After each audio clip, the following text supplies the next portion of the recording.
I was yesterday at the panel where you got asked questions by Paul Rabbit. Oh, good. And so I based some of the things on that, and then I was browsing through the internet and looking you up a bit. I saw you have a blog from 2012. Yes, I abandoned it. Okay. It sits there like an ancient ruin, Okay. covered in moss and graffiti. But you have very different topics on there. Are those things that interested you at the time? I'm very wide and variegated tastes. I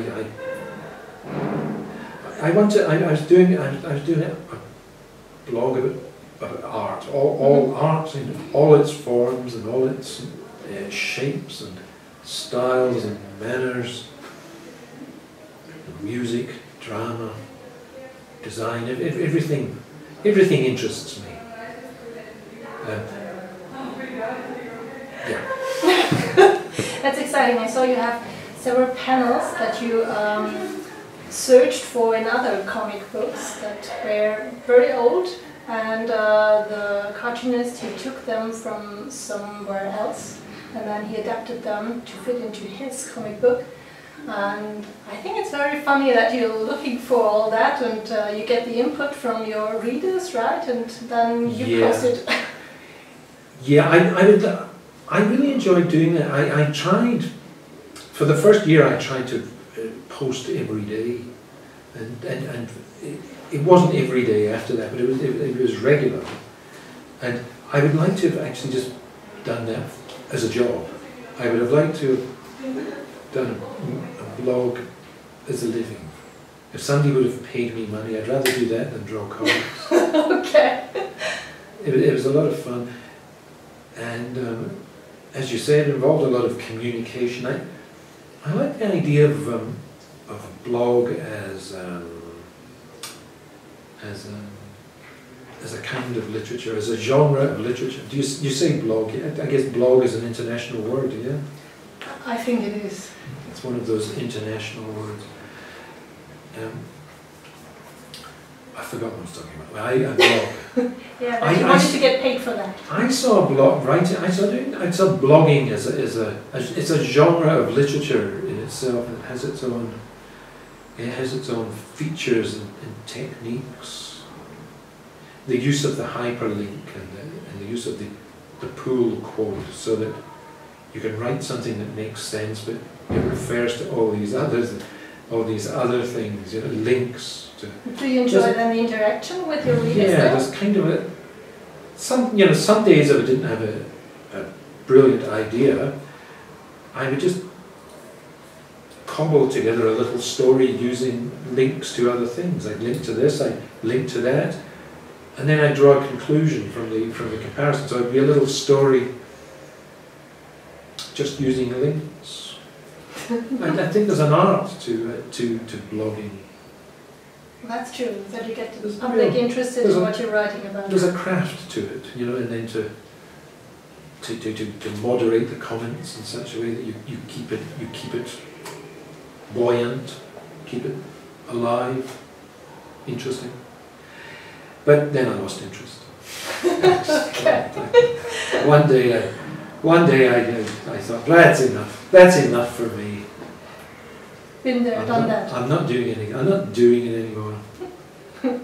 Okay, nobody had proclaimed me a genius yet, a genius of the blogosphere. And nobody offered to pay you? And nobody offered to pay me, more importantly. So I gave up. So you're most well known for your drawings from Hell. Yeah. Unfortunately, so you always get asked that, I think. It's not the one I want to be remembered for.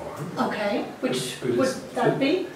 That would be my autobiographical comics, Alec, which are all collected in one big book called Alec, The Years Have Pants. And that's my personal work. With From Hell, I'm the illustrator. You know, it's not. I'm illustrating somebody else's ideas, but I have plenty of ideas of my own, and they're my primary interest, but that's not how the world sees it. The world keeps buying From Hell, which is about a wicked man murdering prostitutes, and it's not really me, because I'm a very sweet, loving and lovable person, and all that darkness and violence, it's not me at all. So it's more from Alan Moore? Yeah, he's a very bad man. He's an evil, wicked man, Alan Moore. Was it a challenge to work with him compared to other? Yes, because I think that our interests are very different. He's Mr. Black, and I'm Mr. White. Mr. White, and but I think that's why From Hell works. It's because of the tension between the darkness and the ordinariness. When it's ordinary scenes of people walking in streets, and when there is mayhem and violence, it's done with the same kind of ordinariness. It doesn't focus on the body parts. There's an impressionistic generality about it. It doesn't get bogged down enjoying the evil. Too many of those kinds of books, the artist, he's enjoying the evil too much. You know what I mean? We wanted to set this story in a world that seemed plain and dull and everyday, commonplace, so that when the violence comes, we don't expect it. It's even more shocking. It's more shocking because normally when this kind of book is done, like Jack the Ripper, everything is drawn with dripping with Gothic horror. The buildings and gargoyles, and the set looks like it has been designed to receive horror. So when the horror comes, it's not a shock because you were waiting for it. But if you set up the scene so that it's everyday ordinariness, the violence is. The real opposite would be Silent Hill, where everywhere there's this gloomy, dark music, and you expect behind every corner there's something, and then there's nothing, but you got your heart rate up and everything. So that would be the opposite. Yes, our intention was the opposite. We wanted to draw everything, and it's about 120 pages before the first act of violence, I think, so that we've spent a lot of time just talking about ordinary things. So was the work, the collaboration with Alan Moore, was it more challenging than you had with other writers? No, I usually write for myself, so the challenge was... You had Doran White, I think, in Playwright. Oh, that's more recently. Okay, yeah. That's more recent. He's a friend of mine, and you know, when you have friends, every now and then they have a good idea. They have a good idea, and you think that would make a good book. I could just steal the idea, or I could work with them. You know, so I worked with Darren on that one. I said, yeah, let's make a book out of that. You write that, and you know, I'll draw it and we'll make a book. But usually I write my own things, or how do you go about that? How do you go about it? A spark of an idea, and then you put it in a scribble or something. We usually get the idea in the shower. I get my best ideas in the shower. Well, the bathroom seems to be full of floating ideas. Well, I'm washing my hair or something. And then you scribble it down, and then it turns into a... Yeah, as soon as you get to it, or your desk, you know, scribble it down. hopefully you don't forget it. But once an idea is in your head and it's your subconscious starts to work on it, so that very often you get the best idea, the best thoughts. You know, once you've got the idea rolling, you get the best thoughts about it just as you wake up in the morning, because your subconscious has been working on it overnight, and I often find the best ideas in your head first thing in the morning. And so you said yesterday that Alan Moore is obsessed with structure. Is there one thing that you are obsessed with concerning the work on comic books?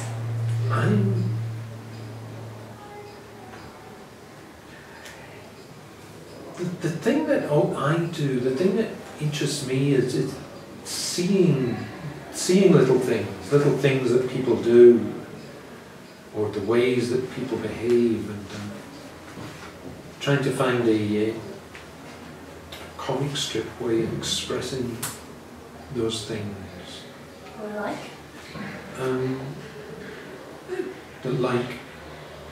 Like the way children behave, their naughty imaginations when they're trying to be clever. And then I think, well, how's the best way of capturing the world of the child? You know, the reality of the child is always slightly different from our reality. They're more inclined to have they're more inclined to accept strange creatures and imaginary beings into their reality.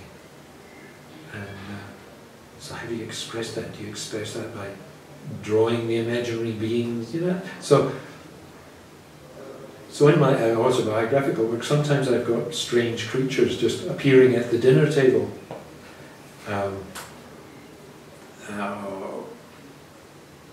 Or sneaking into the bedroom in the middle of the night, or because that's what strange creatures do.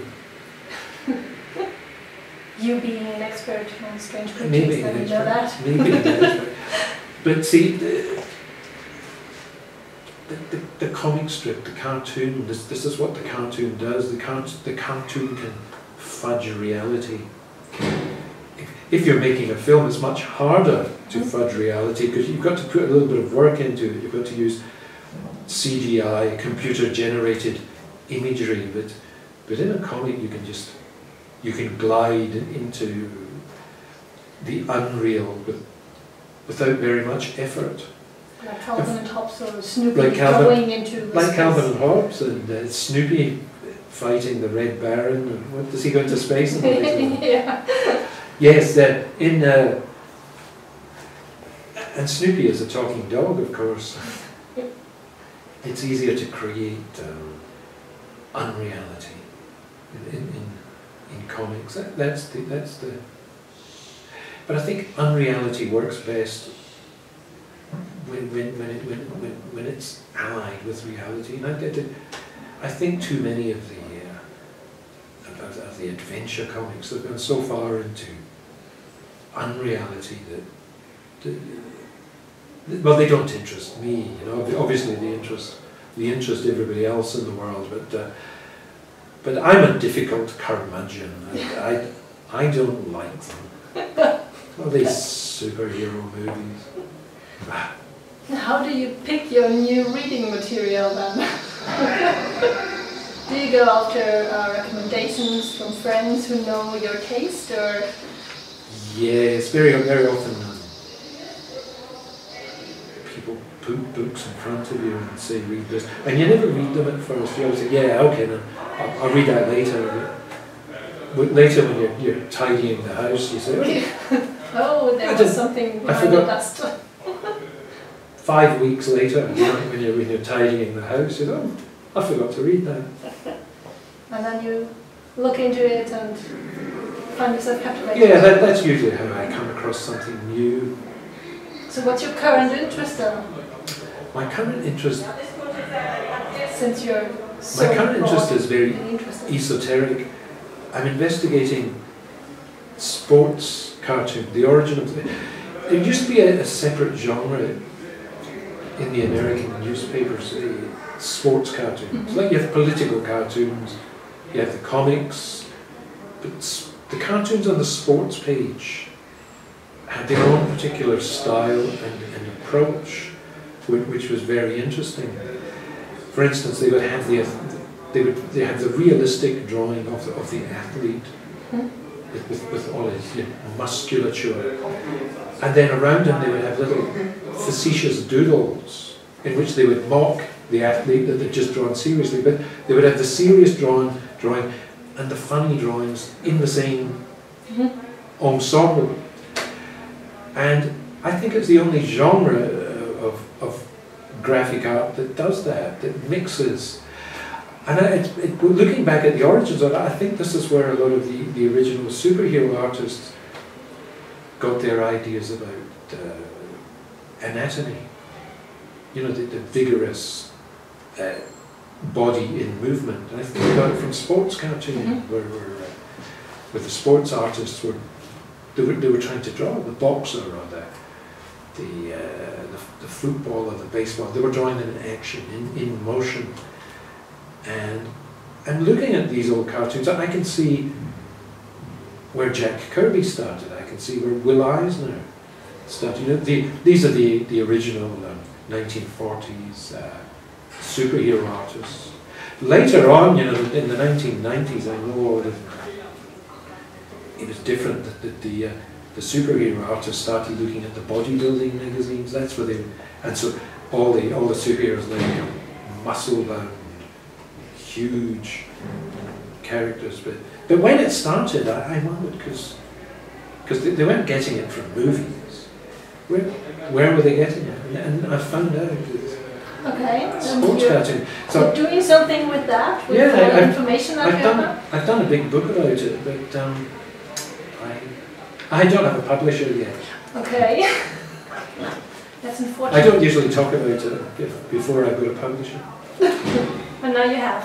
Well, maybe now the universe knows that it's out there, and now the publisher will come. Yeah, I don't know what exactly is the audience for this book. We'll see. I was thinking about that too. Sounds very interesting, but because comics people are the last people in the world that are interested in sport or physical exertion of any sort whatsoever. Usually. So it's, I don't think that's your first time in Germany, or is it? I've only been in Germany for 5 hours. I was in transit? I was in transit. I'm trying to remember I can't remember the airport. Frankfurt.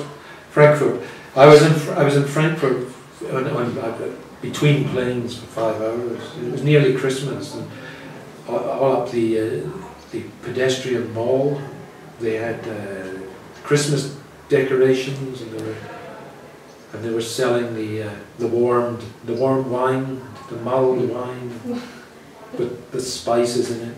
So you've never been into any of the cities? No. This is my first time in Germany. Okay. So what do you think now that you have your Bavarian beer garden directly in front of the door? Here's an idea. You've got to get air conditioning.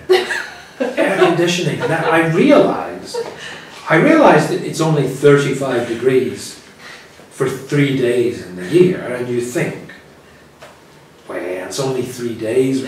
We'll put up with it. But I think you seriously got to think about this. Air conditioning. That's my 2 cents. If that's the 3 days that you're staying in Munich, right? It's the 3 days I've been staying in Munich. 35 degrees. But that's the real temperature to get outside and to enjoy the beer garden, though. The beer garden. Yeah. I thought you were going to say the beach, because I see all these I see the adverts for the beachwear, and I can't. How far away is the nearest beach? Have some 200. It must be 200 miles. You're so far inland here in Munich. We have some seas. Oh, you have seas. And you go to the pool or something like that. The pool, of course. Oh, that's it. All right. So, well, instead of that's what real everything, people do. We comics readers, we don't go to the pool. That's another one of those physical exertions. Or was it just sweating? We don't do. Next to the pool. We just get wet by sweating. So would you say you're coming back and you want to see some of the sights? Because this day you're just at the comic festival. You can't see much of Munich, right? Yeah, I'm going to have to come back on another day. I think they've kept me too busy. It's a little bit colder. They've kept me too busy to see anything. I'll have to come back when it's cold. I'll come back. Maybe next Christmas. I'll come back at Christmas. Okay, that's a good closing word, and we'll have you back at Christmas. I'll see you then, people. Thank you very much. Thank you very much.